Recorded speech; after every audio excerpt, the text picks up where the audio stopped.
In February this year, respected cleric and anti-apartheid veteran, the Reverend Frank Chikane, took up the top job at the ANC's Integrity Commission. Yesterday, he addressed the media for the first time in his new role, and he spoke out strongly against our rising crime, saying our country must not be held to ransom by criminal networks, making the point that crime and corruption are a national and not just a party problem. But a party problem, corruption remains as well. The work of the Integrity Commission is a vital part of the ANC's attempts to reinstate ethics at the centre of the party after years of state capture, which of course has implicated a number of their members. So can the party claw back some credibility and trust with voters ahead of next year's election? Well, I'm joined now by the Reverend Chikane. Reverend, thank you so much for joining us.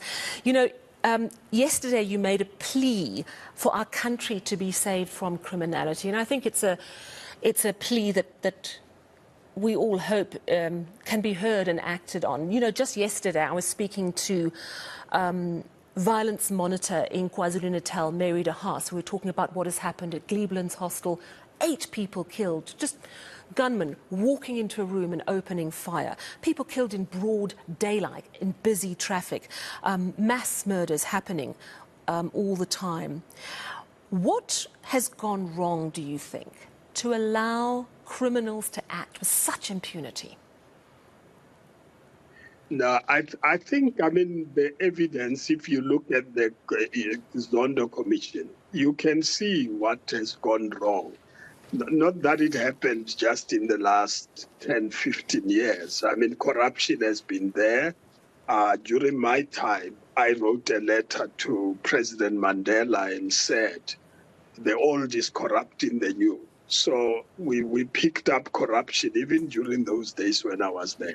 But you see, in the last few years, in the recent past, there was an activity to capture the state.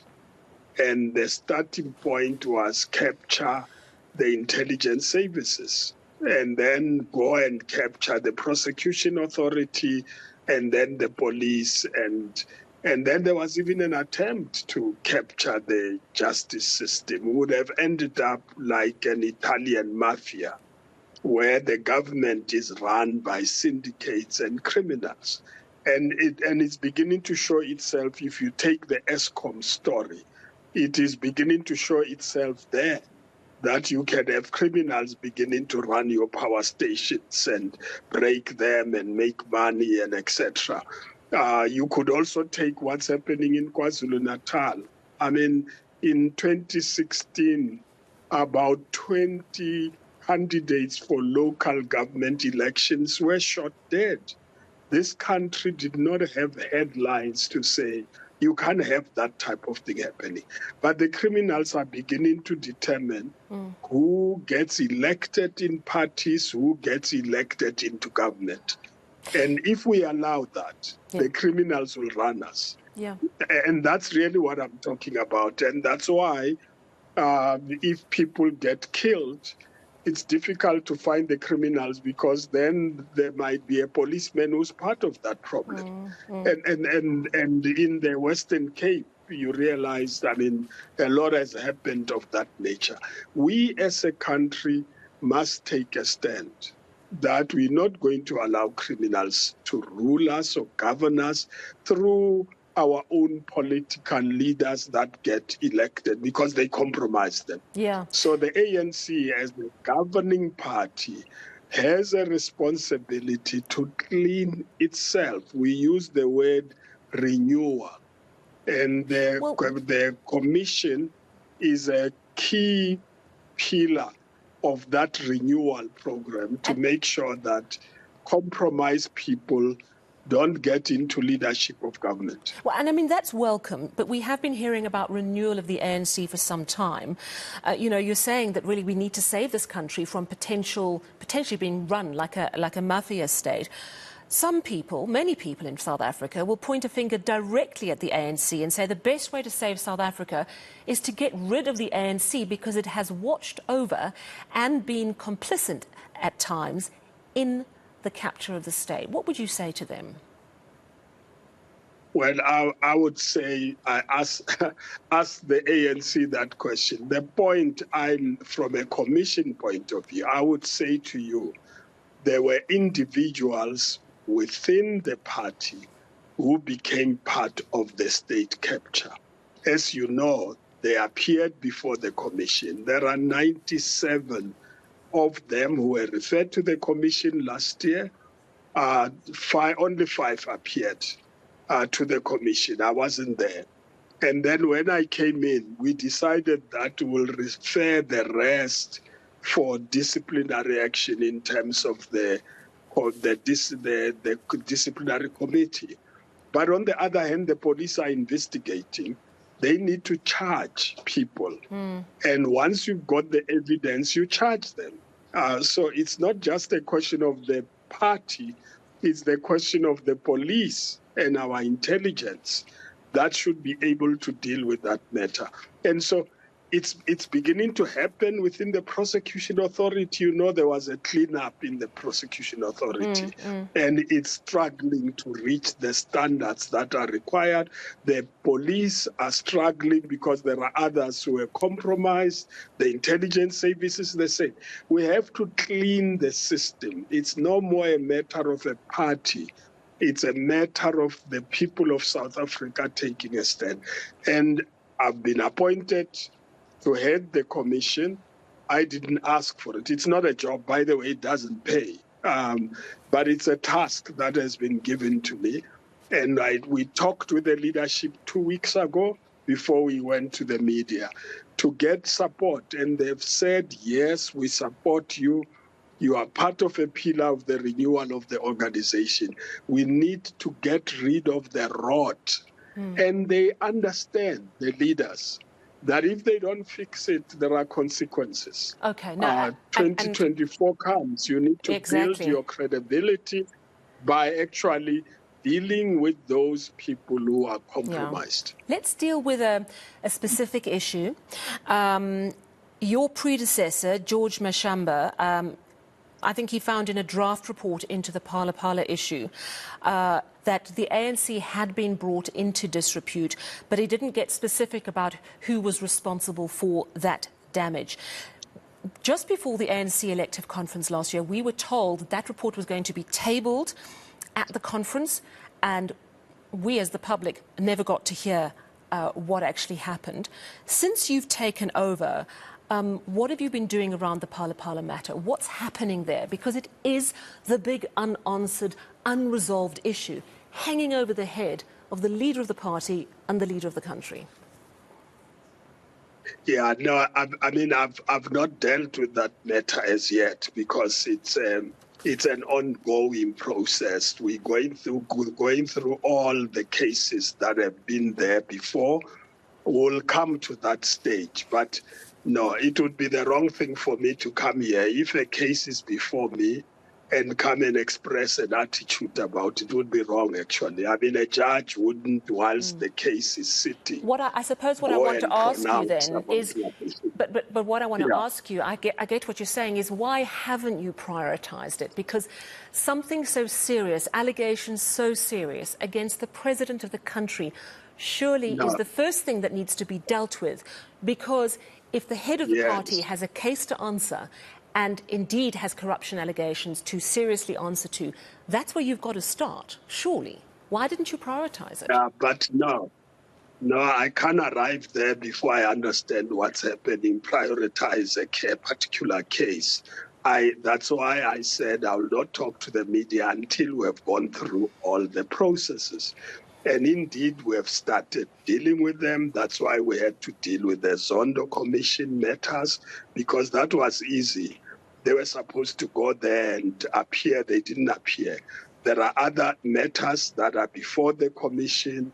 I can't come here and do a commentary about any of them because no judge works like that. And I think that's where the thing goes wrong.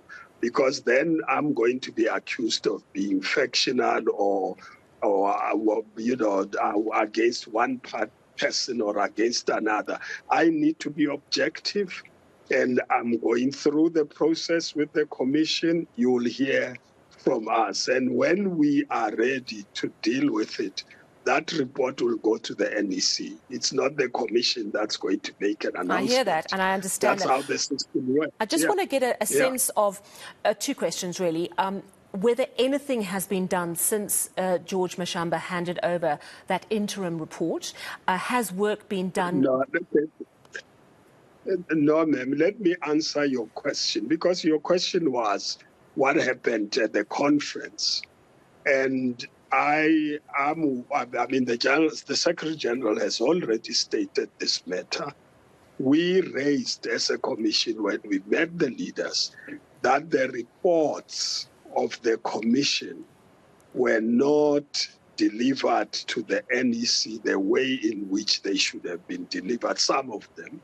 And the report also at the conference was not reflecting accurately what the commission had said. This matter has been discussed with the leadership, and they have agreed to deal with it. Mm-hmm. And so that's where we are at the present moment. So the issue for me, it's not about the particular case. I think what we came to talk about is the mandate of the commission. And its mandate, it's not just to sit and listen to cases. You won't solve the problem of integrity and renewal by listening to cases. It's like sending criminals to go and appear before a court. You don't deal with criminality. The terms of reference requires the commission to interact with the leadership at a national level, provinces, regions, and it even says the branches. And that's why we have started with the top leadership, and we will be meeting the National Executive Committee soon, and we'll be getting to the provinces. We need people to understand what integrity is about, and we have got an ethical framework which was presented to the ANC 2020. Yeah. That ethical framework document is available, but we need to get people to understand.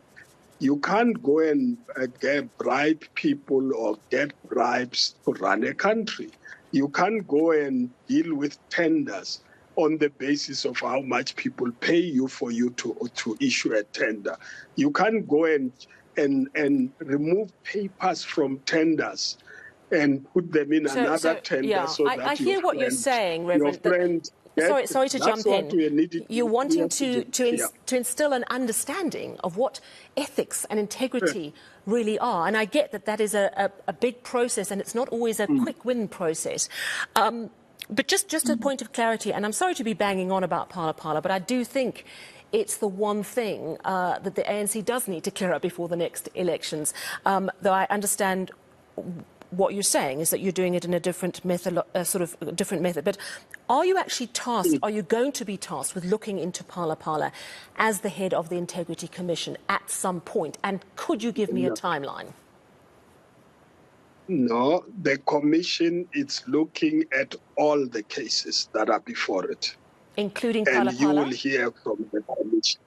Yeah, it's part of it. Yes, because that matter was not concluded. So it's being dealt. It will be dealt. No, I can't give you time frames because we're going through the process. This is a commission. It's not an individual. You know, it's not like a Zondo commission where the individual is appointed to make decisions. No, it's a commission of 10 people. All the matters are before it. We're going through the process. We'll come to you. We're not going to roughshod things and do a shoddy job. Okay. And then you'll be spending time. All right. So you're saying it's going to be so thoroughly looked at. Got you. Sorry to jump in. I have one final question, and it's something that I was thinking about earlier today. During apartheid, you nearly died from poisoning. You were targeted by the apartheid government, and they saw you as such a threat that they tried to lace poison into your clothes, and you nearly died. Extraordinary sacrifice for freedom in this country. I call myself a miracle, actually. Yes, it is a miracle that you survived. I have to ask, did you ever imagine that one day you would be trying to restore the integrity and ethics within the very same party that took such a strong moral stand against such a moral evil? No. None of us. I've asked even comrades amongst us. I mean, none of us expected this thing to happen. And I think I blame ourselves because we're such revolutionaries. We thought we now have got free. We must transform the state and the public service, the police, army, which is what we spent doing the first 10 years of the new democracy. We worked hard to turn this country around. You would remember that by 2008, this country was growing at the economy at 5.6%. I mean, we worked very hard to achieve what we needed to achieve. And then suddenly there's a bomb on us. And then suddenly you've got a state capture. And then this state capture, it's not about capturing it to serve the people. It's capturing it to serve individual interests and produce billionaires who have not done anything whatsoever. I think that's where the problem is. So none of us expected it. In fact, it hurts me. And that's what I've said before. I'm working with veterans. We've got the veterans movement now, our Veterans League being reorganized. The first conference is happening in the Eastern Cape this weekend, and others will happen between now and July. We have done a call-up for all veterans of this movement to come out and stop this rot and make sure that the ANC becomes the ANC of the people that people wanted. By the way, since I was appointed, I've got messages that say, from ordinary people, we want our organization back. This organization was meant to serve us. And there are those with criminal intents who are trying to take it away from that task. And I think that's really the issue. So yesterday I said the task here is not just of the commission, it's not just of the ANC, it is of the country. We have a country we must defend, and we must not allow anybody who goes to compromise ANC leaders to take over the country and allow them to do so. And we shouldn't spend too much time accusing the organization, because it is not the organization, it is the corrupted or compromised leaders who are doing that. And that's where the commission comes in. We have to deal with this element to make sure that we save our country. And I'm hoping that, I'm giving confidence with the people of Limpopo, where then the National Working Committee arrives there, and then they ask the question, what happened to the VBS people? They were suspended and put back. And how do you explain that? And the leadership has to explain that. So if people begin themselves to take on the issues, then they will make our life very easy to do it. But I don't think the task is easy, but we're going to work on it. We're not going to let this country, we paid a huge price to get the country free, and we must not allow anybody to take us back. You know, I have to ask, because I think so many South Africans are despondent. We've heard all these probes into our water quality. That seems like it could be the next Eskom disaster. We know that a lot of the reason why people in Hammanskraal don't have clean drinking water is because not only of mismanagement, but also corruption. Money meant to go to poor communities, for people who were meant to get electricity. They were denied because it went into someone's back pocket, into someone's smart suit or fancy car. It is infuriating and disheartening. For you, who's come through so much through apartheid, to now be tackling this, what gives you the strength to carry on and stay positive about this country? Well, I can't give up. That's why I'm here. I'm not going to give up as long as if I'm still alive. And I've said it yesterday, we're not going to allow criminals to take over this country and rule it and govern it. We're not going to allow it. And I think we have called on the veterans, we're calling on the nation to make sure that we do not allow it. And this thing, as I'm saying, it's no more about party, because it doesn't matter which party you put on there in Johannesburg, you'll see what happens. So it's a national crisis that we are facing. And so I'm not going to give up. That's why I'm here. Some people say, but why are you worried about the problem within the ANC? I say, well, those of us who are veterans of this organization have got a responsibility. Well, all and strength. As I'm saying, we have done a corner. Yeah. Yeah. Sir, I just want to say all strength to you. You're right. It is all hands on deck. It is a national issue of survival. Thank you so much for speaking to us this evening, and do keep us in the loop on the progress you are making in trying to restore integrity within party ranks. Thank you so much. That, of course, is the head of the ANC's Integrity Commission, anti-apartheid activist Reverend Frank Chikane, and that's